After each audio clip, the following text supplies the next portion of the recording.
दोस्तों नमस्कार, मेरा नाम है अरुण वर्मा और आप देख रहे हैं नीति मंथन। दोस्तों आज का जो हमारा विषय है, वो विषय है कांग्रेस हुई रीढ़ विहीन। ऐसा क्यों कहना है मेरा? जिस पार्टी जो देश की सबसे पुरानी राजनीतिक पार्टी कांग्रेस, कभी जिसका वर्चस्व पूरे देश में हुआ करता था, वो आज देश के गिने-चुने कुछ 3 राज्यों में उसकी खुद की सरकार है और विपक्ष में 99 सीट लेकर राहुल गांधी विपक्ष के नेता हैं।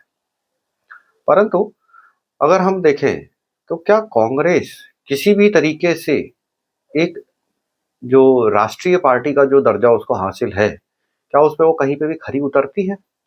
मुझे लगता है कि कांग्रेस कहीं से कहीं तक भी एक राष्ट्रीय पार्टी का जो दर्जा है वो खो चुकी है। मेरा ऐसा क्यों कहना है? क्योंकि अगर हम देखें तो कांग्रेस किसी भी तरीके से किसी भी राज्य में चुनाव में जीतती हुई नजर नहीं आ रही है। हालिया चुनाव जो अभी चल रहे हैं बिहार में, वहां पे भी अगर देखा जाए तो जो कांग्रेस की स्थिति है, बहुत दयनीय स्थिति में कांग्रेस है। कांग्रेस गिनती की सीटों में लड़ रही है। पहले तो कांग्रेस अ, एक प्रकार से देखा जाए तो कांग्रेस बिहार में किसी भी तरीके से चुनाव लड़ ही नहीं रही है। ना कोई स्टार प्रचारक। राहुल गांधी 2 दिन पहले ही चुनाव प्रचार खत्म होने के 2 दिन पहले ही राहुल गांधी वहां से बिहार छोड़कर और मध्य प्रदेश आ चुके हैं। यहाँ पे उनकी पचमढ़ी करके भोपाल से नजदीक एक जगह है, वहाँ पे इनका कुछ कांग्रेसी कार्यकर्ताओं का सम्मेलन चल रहा है। उस सम्मेलन को संबोधित करने के लिए उन्होंने बिहार चुनाव को छोड़ना उचित समझा, जबकि ये सम्मेलन और दूसरा कि ये सम्मेलन कुछ दिन बाद भी किया जा सकता था। तो मतलब इनकी किसी भी तरीके की जो शेड्यूलिंग है कि किस तरीके से शेड्यूल किया जाए किस चीज़ को, बिहार चुनाव के बीच में इस तरीके का सम्मेलन रखने की पहली बात क्या ज़रूरत थी? अगर आप कोई सम्मेलन करना भी चाहते थे, तो बिहार चुनाव का जब चुनाव प्रचार खत्म हो जाता, उसके बाद कर लेते। अब बैठे हुए राहुल राहुल गांधी को एक कहने का एक मौका हो गया कि अब सम्मेलन चल रहा है, तो बिहार चुनाव का प्रचार छोड़कर राहुल गांधी यहाँ सम्मेलन में अटेंड करने के लिए आ गए। 2 दिन का भी चुनाव प्रचार बचा हुआ था। परंतु अब बात आगे करते हैं कि जो पार्टी अपने आप को कहती है कि हमने देश को आज़ादी दिलाई, संविधान दिया, है ना? पार्टी अपने आपको मतलब भारत देश में सबसे ज़्यादा समय तक शासन किया भारत देश में। लगभग-लगभग 50 सालों तक कांग्रेस ने खुद शासन किया। कांग्रेस की बहुमत की सरकार लगभग-लगभग 50 साल तक भारत में रही। और आज अगर हम स्थिति देखें, तो कांग्रेस आज बिल्कुल अ, नेतृत्व विहीन, किसी भी तरीके का ना संगठन बचा है, ना किसी भी तरीके का कोई ठोस नेतृत्व बचा है। तो इसीलिए जो आज हमने अपने थंबनेल का जो टाइटल दिया है, कांग्रेस हुई रीढ़ विहीन। तो कांग्रेस की जो रीढ़ है, वो मुझे नहीं लगता कि अब बची है। कांग्रेस बिना रीढ़ की एक पार्टी हो गई है, जिसपे किसी भी कार्यकर्ता के अंदर में वो उस तरीके की ना ऊर्जा है काम करने के लिए पार्टी में, और ना कांग्रेस का कोई एक विजन है कि वो किस तरीके से आने वाले समयों में अपने खोई हुई सत्ता को वापस हासिल करना चाहती है। तो कांग्रेस की जो पुरानी ताकत थी, एक कभी वक्त हुआ करता था जब कांग्रेस मतलब भारत की आवाज कांग्रेस। कांग्रेस चाहे पंचायत हो, चाहे कांग्रेस विधानसभाएं हो, चाहे लोकसभा हो, चाहे किसी भी तरीके के छोटे से छोटी भी अगर बॉडीज हों, हर जगह कांग्रेस का वर्चस्व हुआ करता था। ठीक है ना? और वो वक्त हुआ करता था जवाहरलाल नेहरू, इंदिरा गांधी के बाद राजीव गांधी के बाद में कुछ समय टूटी फूटी सरकार कांग्रेस ने एक सोनिया गांधी के नेतृत्व में भी चलाई। लेकिन मैं उस सरकार को कांग्रेस की सरकार नहीं कहता, क्योंकि कांग्रेस कोलिजन में थी उस टाइम पे। कांग्रेस अन्य दलों के सहयोग से वो सरकार को चला रही थी। तो कांग्रेस की जो कभी लहर हुआ करती थी 84 के बाद, मुझे लगता है धीरे धीरे कांग्रेस अपनी उस जो जमीन में जो उसकी जो मजबूती थी, वो धीरे धीरे खोती चली गई। और एक गौर करने वाली एक ऐसी बात है कि आप देखिए 84 के बाद में जो कांग्रेस का विघटन होना स्टार्ट हुआ, जिस तरीके से कांग्रेस टुकड़ों में टूटती हुई चली गई, बिखरती हुई चली गई, चाहे वो आप अगर हम ऊपर से स्टार्ट करें, तो अगर हम नॉर्थ से स्टार्ट करते हैं, तो वहाँ पे जम्मू एंड कश्मीर में कांग्रेस का विघटन हो गया। फिर नीचे आते हैं, तो अगर हम पश्चिम बंगाल में देखें तो कांग्रेस का विघटन हो गया। फिर और नीचे आते हैं, तो उड़ीसा में देखिए तो कांग्रेस खत्म हो गई।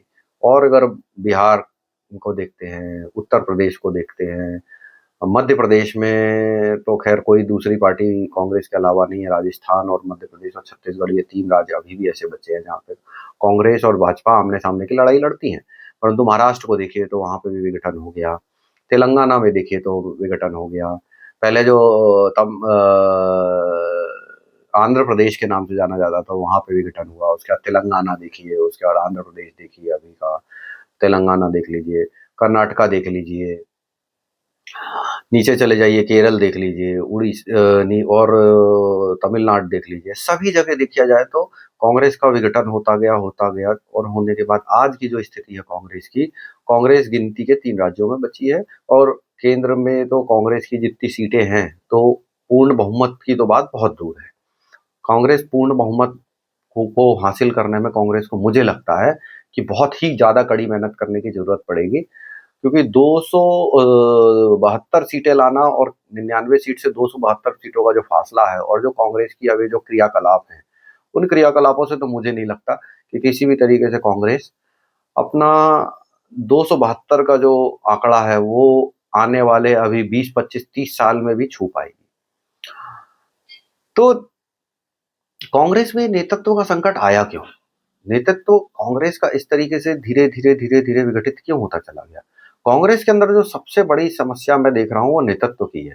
कांग्रेस के पास किसी भी तरीके का नेतृत्व नहीं बचा है। जो नेतृत्व राजीव गांधी ने छोड़ के गए, जो नेतृत्व कांग्रेस को राजीव गांधी के समय पे मिला था, वो नेतृत्व धीरे करके इंटरनल पॉलिटिक्स के चलते, कांग्रेस के अंदर पार्टी पॉलिटिक्स के चलते धीरे करके वो खत्म होता चला गया।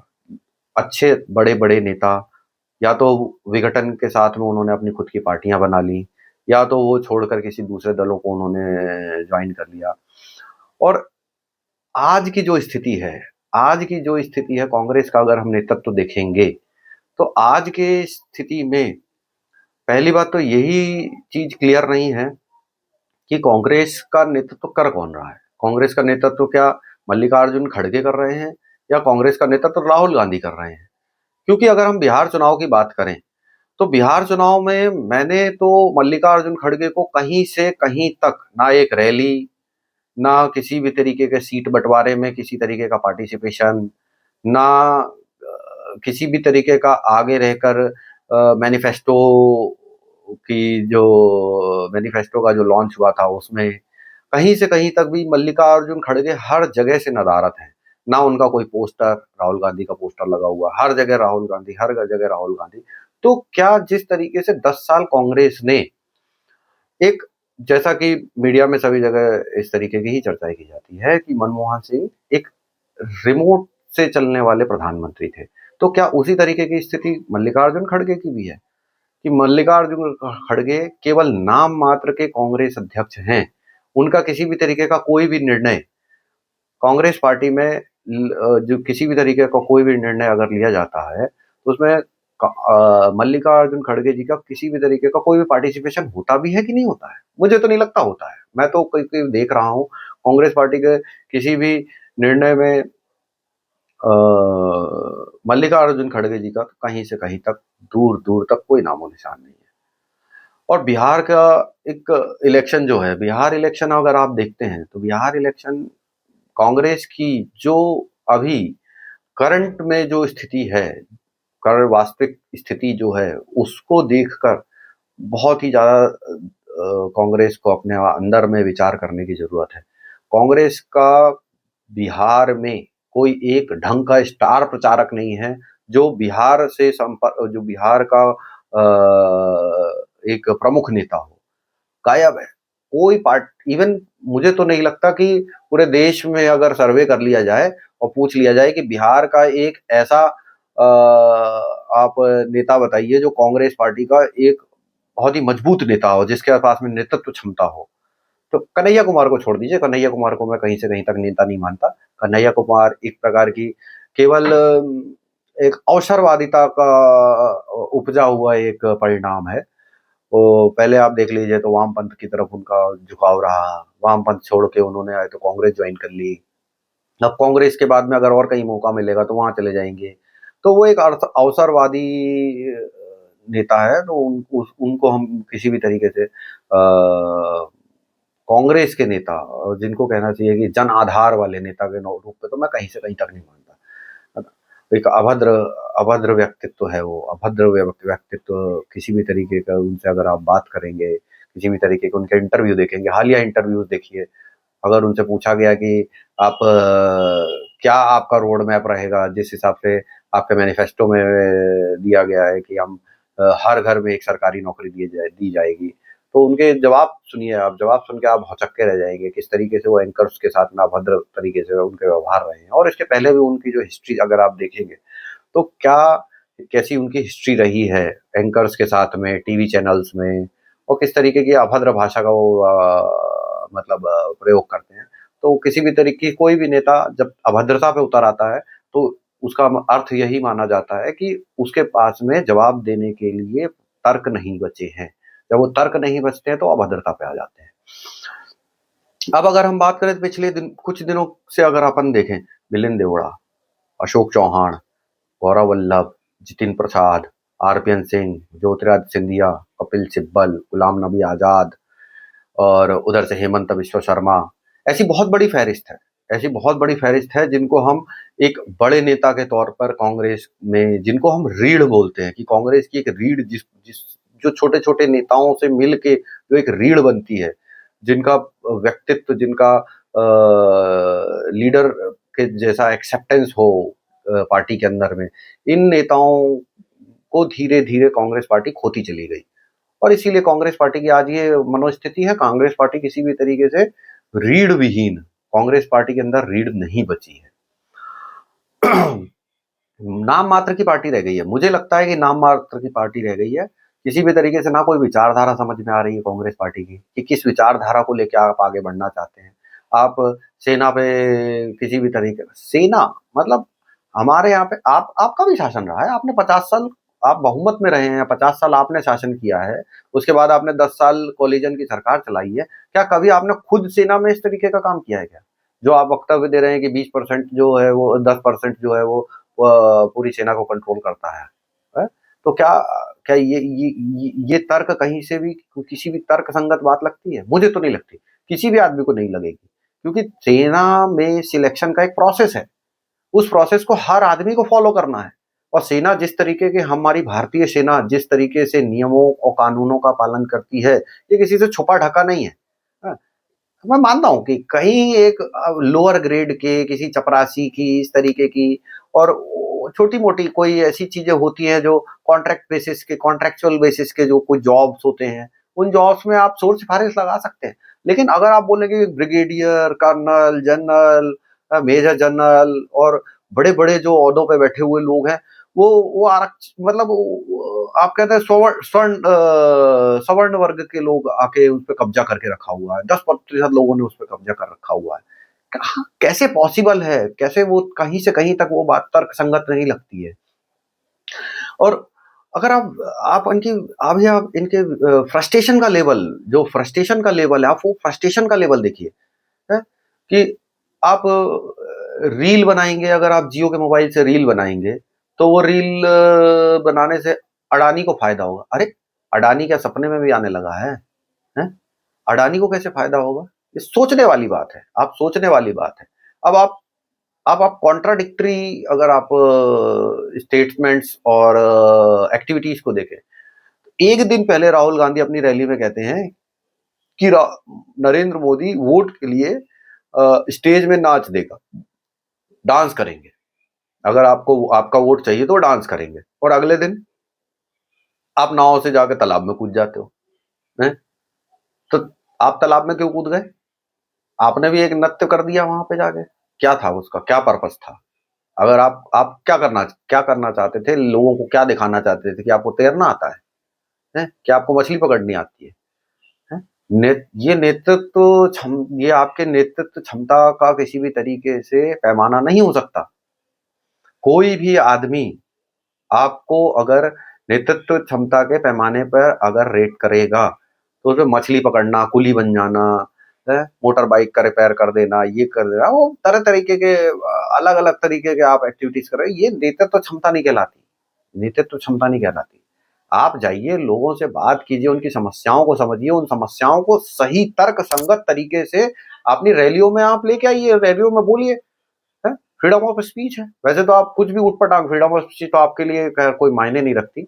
आप किसी भी तरीके के तर्क को लेके कभी भी, चाहे वो जुडिशरी हो, चाहे वो कोई भी दूसरे तरीके के संवैधानिक संस्थान हो, उसके लिए कांग्रेस कभी नहीं मानती कि ये संस्थान, जितने भी संवैधानिक संस्थान हैं, ये उनके लिए बने हुए हैं। ये उनको उनसे ऊपर मानती है। हमेशा से आप देखिए, इनके जितने भी चाहे वो प्रवक्ता देख लीजिए, चाहे नेता देख लीजिए, और उनको फिर डिफेंड करने आ जाते हैं कि नहीं नहीं हमने तो सही बोला है, अरे नहीं नहीं हमने तो सही बोला है। अरे आप गलत बोल रहे हैं। आपको ये चीज समझनी चाहिए कि आप गलत बोल रहे हैं। आपके डिफेंड करने से जनता इस चीज को नहीं समझेगी कि आपने डिफेंड कर दिया तो हम आपने पल्ला झाड़ के साइड में खड़े हो गए। हाँ हमने तो सही, हमने तो डिफेंड कर दिया, हमने तो डिफेंड कर दिया। अरे आपके डिफेंड करने से जनता क्या सोच रही है उस पर्टिकुलर आपके स्टेटमेंट के ऊपर में? जनता का क्या विचार है? क्या आप इस पे विचार कर रहे हैं? नहीं कर रहे। कांग्रेस बिल्कुल नेतृत्वहीन, और एक वो कहते हैं ना खिजियाहट, एक इस तरीके की खिजियाहट है कांग्रेस और कांग्रेस पार्टी के लीडर्स के अंदर में।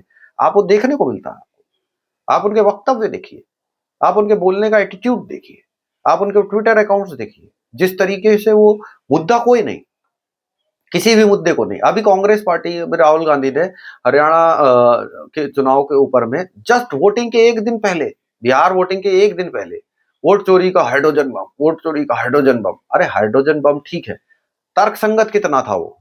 कहीं से कहीं तक वो बातें जो आपने रखी, और पिछले 3 जगह के चुनाव को लेके आप कर्नाटका को लेके आ गए, महाराष्ट्र को लेके आ गए, अब आप हरियाणा को लेके आ गए। हरियाणा भी आप 13 महीने के बाद लेके आए हैं।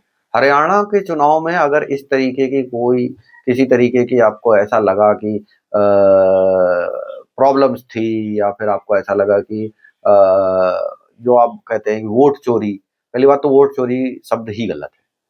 पहली बात तो वोट चोरी शब्द ही गलत है। अगर आपको किसी भी तरीके का कोई ऑब्जेक्शन था, तो आपके पास में 45 दिन दिया जाता है। 45 दिन तक आप आराम से चाहे तो हाई कोर्ट में जा सकते हैं, और आपको तो हाई कोर्ट क्या, आपको सुप्रीम कोर्ट के दरवाजे तो आपके लिए हमेशा 2 बजे रात में खुल जाते हैं, है ना? तो सुप्रीम कोर्ट चले जाते हैं। आप आपको 1 साल 1 महीने बाद, 13 महीने बाद आपको याद आ रहा है कि हरियाणा चुनाव में धांधली हुई थी, है? और धांधली भी क्या हुई थी? वो साफ साफ जो आपका प्रेजेंटेशन है, वो आपका पीपीटी प्रेजेंटेशन, वो सीधे ये बताता है, इशारा करता है कि देश में एसआईआर की सख्त जरूरत है। कहीं ना कहीं आप एसआईआर को पूरी तरीके से सपोर्ट कर रहे हैं। कहीं ना कहीं आप एसआईआर को, आपका पूरा समर्थन है कि हाँ एसआईआर होना चाहिए, डुप्लीकेट वोटर है, ऐसा वोटर है, ये वोटर है, तमाम तरीके की चीजें जो आप आपके पावर पॉइंट प्रेजेंटेशन में लेके आते हैं, वो यही इशारा कर रहे हैं कि एसआईआर की सख्त जरूरत है, और ये सारी चीजें एसआईआर से ही सॉल्व की जा सकती हैं। तो आप एसआईआर का समर्थन कर रहे हैं। तो एसआईआर का अगर आप समर्थन कर रहे हैं, तो फिर आप कॉन्ट्राडिक्शन देखिए। एक तरफ आप, आपका जो स्टेटमेंट है, आपकी जो पीपीटी है, वो बोलती है कि एसआईआर होना चाहिए, और दूसरी तरफ आप अगर देखते हैं तो एसआईआर नहीं होना चाहिए। आपके स्टेटमेंट्स देखिए, आपके पार्टी के जितने स्पोक्स पर्सन उनके स्टेटमेंट्स देखिए, वो क्या बोल रहे हैं। तो कांग्रेस जिस तरीके से नेतृत्व विहीन, विजन विहीन, किसी भी तरीके का कोई भी विजन नहीं है, तो कांग्रेस का आगे सरवाइव करना बहुत मुश्किल है। हाँ, इसमें एक बात मैं आपको ऐड करता हूं कि कांग्रेस एक बहुत बड़े मिशन में, मुझे लगता है कि कांग्रेस एक मिशन में काम कर रही है, और उस मिशन का रिजल्ट अभी नहीं, आज से आने वाले मेरे को लगता है 10 साल बाद, 15 साल बाद, हो सकता है 10 साल बाद इसके रिजल्ट्स दिखने लगे। जिस तरीके से कांग्रेस पार्टी अपने एलाइज पार्टनर जो क्षेत्रीय दल हैं, और आपको पता भी होगा, मैंने एक वीडियो बनाया था, मेरा पिछला एक वीडियो अगर आप देखेंगे, कि कांग्रेस क्षेत्रीय दलों का सफाया करना चाहती है। तो कांग्रेस, मुझे लग रहा है कि बीजेपी को तो ऐसे नहीं हराया जा सकता, क्योंकि बीजेपी का जो कोर वोटर है, कोई बीजेपी के पास में जो 34, 35, 36, हर राज्य का अलग अलग है, तो एवरेज अगर वोटर देखा जाए तो बीजेपी के पास में कम से कम 40% का एक कोर वोट है। 40% तक मुझे लग रहा है, और उसमें बहुत बड़ी मात्रा महिलाओं की है, और हमारी बहनों की है, और युवा वर्ग की बहुत बड़ी एक जनसंख्या है। ठीक है, तो ये जो कोर वोट जो बना लिया है बीजेपी ने, इस कोर वोट को क्रैक करना कांग्रेस को समझ में आ रहा है कि हम इस कोर वोट को अभी तो क्रैक नहीं कर सकते। और इसके बाद क्या बचता है? इसके बाद बचता है कांग्रेस का कोर वोट। कांग्रेस का कोर वोट क्या है? कांग्रेस का कोर वोट है मुस्लिम, मुस्लिम समाज का समर्थन। अगर मुस्लिम समाज का समर्थन कांग्रेस को मिलता है और कांग्रेस 120, 130 सीटें लेके आने में सक्षम हो जाती है, तो उसके बाद जो अन्य दल हैं उनकी मजबूरी है कांग्रेस के साथ में जुड़ना, क्योंकि कोई भी जो अन्य दल बचे हुए जो क्षेत्रीय दल हैं, वो बीजेपी के साथ कभी भी समर्थन में अब वो अटल बिहारी वाजपेयी का समान जमाना गया। अटल बिहारी वाजपेयी ने जिस तरीके से समर्थन लेके और सरकार चलाई, वो जमाना गया। अब बीजेपी को क्षेत्रीय दलों का, नाम मात्र का क्षेत्रीय दलों का समर्थन है, और वो भी बहुत छोटे छोटे क्षेत्रीय दलों का। कोई भी बड़ा क्षेत्रीय दल बीजेपी के साथ में नहीं है। बीजेपी अपने दम पे 272 ला के दिखा चुकी है, 303 ला के दिखा चुकी है, तो बीजेपी का मनोबल जो है वो बहुत हाई है। बीजेपी को बिल्कुल, और बीजेपी उस मिशन में लगी हुई है। जो गलती बीजेपी से 2024 के चुनाव में हो गई, लोकसभा चुनाव में, वो गलती अब दोबारा नहीं करेगी बीजेपी। बीजेपी अपना वोट कॉन्सोलिडेट करने के लिए बहुत जोर शोर से लगी हुई है, और उसका नतीजा आप देख लीजिए, चाहे वो हरियाणा देख लीजिए, चाहे वो आप महाराष्ट्र देख लीजिए, इवन दिल्ली। दिल्ली में बीजेपी 28 साल बाद बीजेपी को दिल्ली में सत्ता मिली, और बीजेपी परफॉर्मेंस के ऊपर में बीजेपी वोट मांगती है। सबसे अच्छी बात बीजेपी के अंदर ये है। और कांग्रेस के अंदर में जो सबसे बड़ी खामी है कि कांग्रेस परफॉर्मेंस को छोड़ के विभाजन की जो राजनीति है उसके तरफ फोकस किया हुआ है, और इस फोकस से कांग्रेस बहुत बड़ा नुकसान खुद का भी कर रही है और देश का भी कर रही है। तो जो क्षेत्रीय दलों का जो सफाया करने में कांग्रेस लगी हुई है, जिस तरीके से बिहार में कांग्रेस ने जो टैक्टिक्स को यूज किया, जिस टैक्टिक्स पे बिहार का चुनाव कांग्रेस लड़ रही है, साफ नजर आता है कि आरजेडी को किसी भी तरीके से वो जड़ से समाप्त करना चाहती है, कि किसी भी तरीके से कांग्रेस पार्टी आरजेडी को जड़ से समाप्त करने के बाद वहां पे जो वोटर बचेगा, वो वोटर उसकी मजबूरी है, क्योंकि वो वोटर कभी भी बीजेपी को वोट नहीं करेगा। वो वोटर हमेशा बीजेपी के विपक्ष में ही वो वोट पड़ता है। वो फिक्स वोट है, और उस फिक्स वोट पे कांग्रेस की नजर है। अब इसके बाद, बिहार के बाद, बंगाल में कांग्रेस का कुछ नहीं है, लेकिन कांग्रेस बंगाल में भी हाथ पैर मारेगी। असम में कांग्रेस हाथ पैर मारेगी, और असम में तो डायरेक्ट फाइट है कांग्रेस और बीजेपी के बीच में, तो वहां के समीकरण कुछ अलग रहेंगे। परंतु इसके बाद बारी है उत्तर प्रदेश की। 2027 का जो उत्तर प्रदेश का चुनाव होगा, वहां पे आप देखिएगा, वहां पे मैं 100% बिल्कुल अस्वस्थ हूं इस बात से कि समाजवादी पार्टी अगर गलती से भी कांग्रेस के साथ में गठबंधन में जाके चुनाव लड़ती है, तो समाजवादी पार्टी इतनी बुरी तरीके से हारेगी, इतनी बुरी तरीके से हारेगी, क्योंकि जिस तरीके से आप देखिए, जिस तरीके से आप बिहार में देखिए, आप चुनाव गठबंधन में लड़ रहे हो, और आप जो स्टेटमेंट्स दे रहे हो, जो आपके क्रियाकलाप हैं चुनाव लड़ने के, वो तो कहीं से भी नहीं लगते कि आप आपका गठबंधन और सहयोगी दलों का आप समर्थन कर रहे हो, या फिर उनको जिताने के किसी भी तरीके का प्रयास कर रहे हो। आप फोकस आपका क्या है? किसी भी तरीके से इनकी नाव में छेद बना दिया जाए, इनकी नाव में छेद बना दिया जाए, इनकी नाव डूबेगी तो बचेगी किसकी नाव? हमारी। जब हमारी नाव बचेगी तो जो मजबूर वोटर है, जिसको जो कभी भी बीजेपी के पक्ष में वोट करना नहीं चाहता, वो वोट कहाँ आएगा? वो वोट कहाँ आएगा? वो वोट कांग्रेस के पास आएगा। और कांग्रेस इस तरीके से वापस से सत्ता में आने का एक पायदान बनाएगी और सीढ़ी पे ऊपर चढ़ने की कोशिश करेगी। तो ये जो अभी, और इस पे कितना कांग्रेस को कितना सफलता मिलेगी, ये एक भविष्य के गर्त में छुपा हुआ एक बहुत बड़ा प्रश्न है कि किस तरीके से कांग्रेस इस जो इसका मिशन है, कांग्रेस का मिशन, ये कितना सफल होगा। और ये मिशन तभी सफल होगा जब आपके पास नेतृत्व होगा, परंतु कांग्रेस के पास नेतृत्व विहीन, किसी भी तरीके से रीढ़ ही नहीं बची। बड़े नेता आपके हैं कहाँ? बड़े नेता है ही नहीं। संगठन है कहाँ आपके पास में? राज दर राज देखिए, संगठन बिखरता चला जा रहा है। कई प्रदेश तो निष्क्रिय से हो गए हैं। अगर आप निष्क्रिय प्रदेशों की अगर आप गिनती करेंगे तो निष्क्रिय प्रदेशों में सबसे पहले अगर हम निकटतम चुनाव वाले जो प्रदेश हैं उनकी अगर बात करता हूं मैं, तो निकटतम है पश्चिम बंगाल। पश्चिम बंगाल में कांग्रेस एकदम जड़ से साफ है। कांग्रेस का एक दो विधायक बनाना भी कांग्रेस के लिए बहुत बड़ी मुश्किल है। उड़ीसा देख लीजिए, उड़ीसा में कांग्रेस मतलब नेतृत्व तो है ही नहीं, खत्म, एकदम खत्म। उधर से तमिलनाडु देख लीजिए, तमिलनाडु में थोड़ा बहुत वोटर है, जो बहुत ही थोड़ा है, माइनर है। वो भी इस बार मुझे नहीं लग रहा कि इस बार का जो वोट है वो आपको मिलने वाला है। उस तरीके से अगर आप केरल देख लीजिए, केरल में भी कांग्रेस, पहले ये होता था कि हर 5 साल के बाद में सरकार बदल जाती थी तो कांग्रेस को चांस मिलता था। अभी तो पिछले 2 बार से वहां पे भी बहुत बुरी स्थिति है।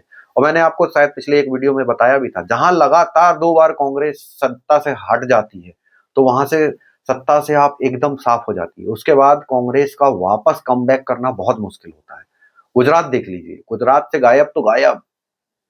बिहार देख लीजिए, गायब तो गायब।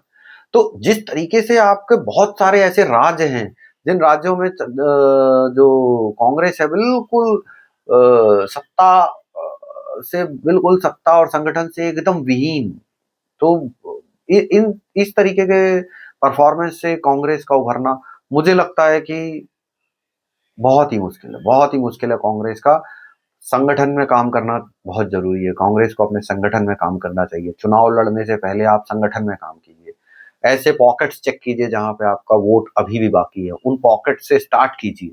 उन पॉकेट से स्टार्ट करेंगे तब जाके आपको एक दो, जिस तरीके से बीजेपी देखिए, बीजेपी 2 सीट से स्टार्ट हुई थी, 2 सीट से धीरे धीरे धीरे वो लगे रहे। उनका पीछे में उनके पीछे में चाहे किसी भी तरीके को दूसरे जो छोटे छोटे संगठन जो बीजेपी के हैं, जिनको अपन आरएसएस बोले, विश्व हिंदू परिषद बोले, बजरंग दल बोले, जो भी है, जो भी हिंदुत्ववादी जो संगठन हैं, जिनको भी हिंदुत्व का जो परचम लेके आगे रहते हैं, उनने धीरे धीरे धीरे धीरे उन्होंने अपना पेशेंस नहीं खोया। उन्होंने अपनी जमीन को धीरे धीरे धीरे धीरे धीरे करके उर्वरकता दी। और आज जो फसल है उस इतने सालों के, पिछले 30 सालों की वो मेहनत है, उस मेहनत के कारण आज जो ये बीजेपी इतनी बढ़िया फसल काट पा रही है। चाहे वो बिहार हो, उड़ीसा हो। उड़ीसा में देखिए, उड़ीसा में धीरे धीरे कल्टीवेट करती रही उसने लैंड को धीरे धीरे करके फर्टाइल बनाया, ऐसा फर्टाइल बनाया कि एक वोटर बैंक उनके पास में रेडी हुआ। बंगाल देख लीजिए, बंगाल 2 से 77 पहुंच गए। 77 के बाद इस बार देखिए, अगर एसआईआर सही तरीके से होता है और जिस तरीके से चारों तरफ से जो खबरें आ रही हैं वो खबरें इसी ओर इशारा कर रही हैं कि इस बार बहुत ही कांटे का चुनाव होगा टीएमसी और बीजेपी के बीच में। और हो भी सकता है कि टीएमसी इस बार सत्ता से बाहर हो जाए। तो अब कांग्रेस क्या कर रही है? कांग्रेस कहीं से कहीं तक भी अपना अपना जो बेस वोटर था, जो भी इनका जो पॉकेट्स थे, जिन पॉकेट्स पे कांग्रेस स्ट्रांग थी, उस स्ट्रांग पॉकेट्स के ऊपर में कांग्रेस कहीं से कहीं तक कोई काम नहीं कर रही है और सो रही है कांग्रेस। अब आप बिहार चुनाव में देख लीजिए, बिहार चुनाव में कांग्रेस ने क्या किया। लास्ट दिन, जिस दिन नॉमिनेशन का लास्ट डेट था, तब तक महागठबंधन की सीटें फाइनल नहीं हो पाई। 12 सीटें में बोल रहे हैं कि हम फ्रेंडली फाइट करेंगे। अब फ्रेंडली फाइट क्या होती है? ये एक नया शब्द है, फ्रेंडली फाइट। फ्रेंडली फाइट क्या होता है? कि आप 243 में से 12 सीट पे फ्रेंडली फाइट करेंगे। अरे ये क्या बात होती है? आप समन्वय ही नहीं बैठा पा रहे हो। आप जमीनी कार्यकर्ता, और जब आप सोच लीजिए कि नॉमिनेशन का लास्ट डेट है, आज सीट फाइनल हो रही है, तो जो जिस बंदे को टिकट मिलेगा, है, वो बंदा ग्राउंड पे कब जाएगा, कब प्रचार करेगा, कब लोगों के बीच में अपने लिए सहमति बनाएगा, लोगों से वोट मांगने के लिए वो वोट मांगेगा और लोगों को ये बोलेगा कि आप हमको वोट दो।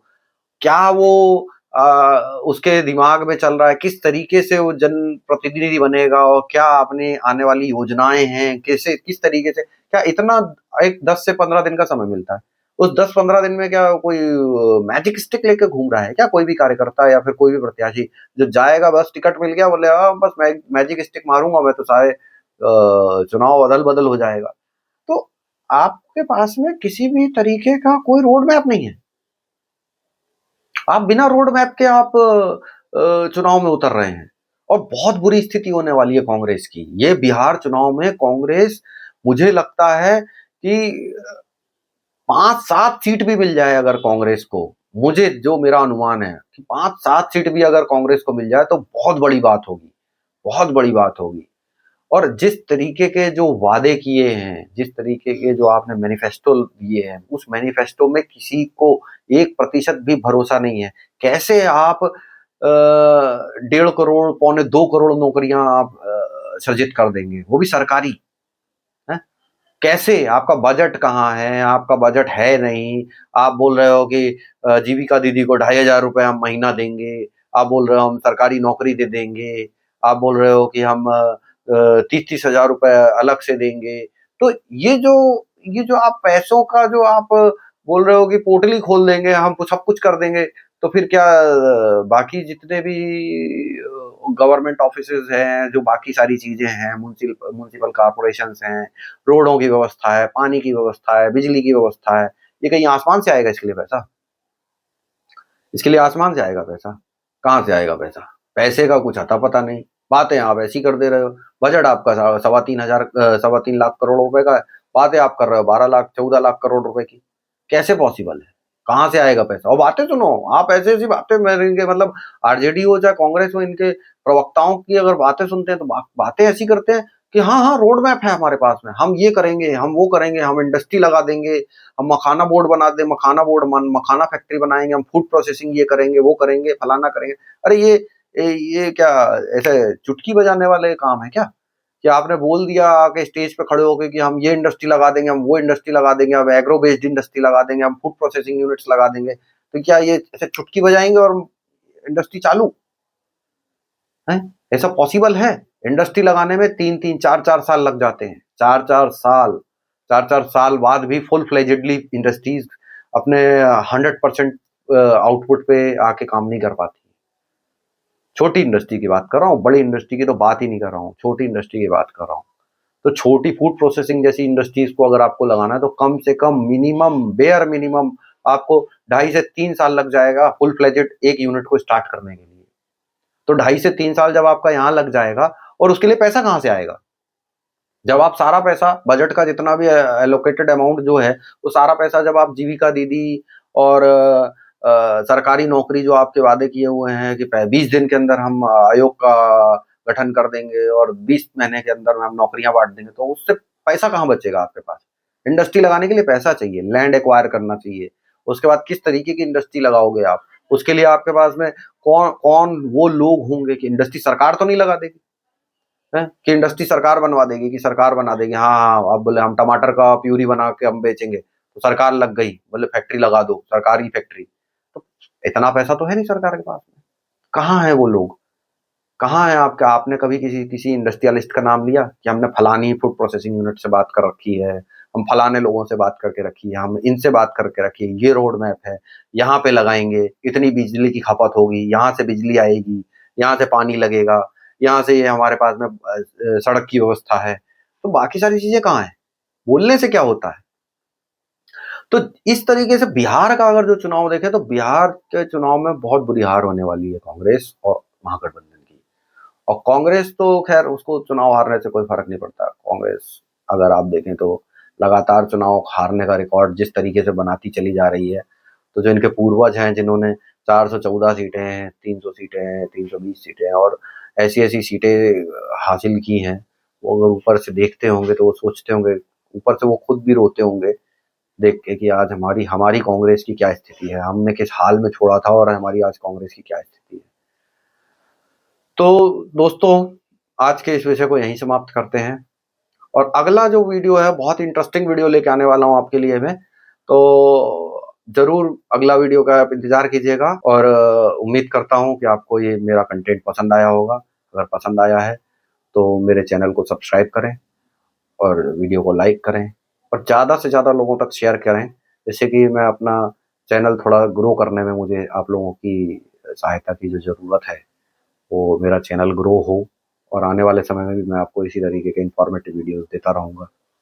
नमस्कार, जय हिंद, जय भारत।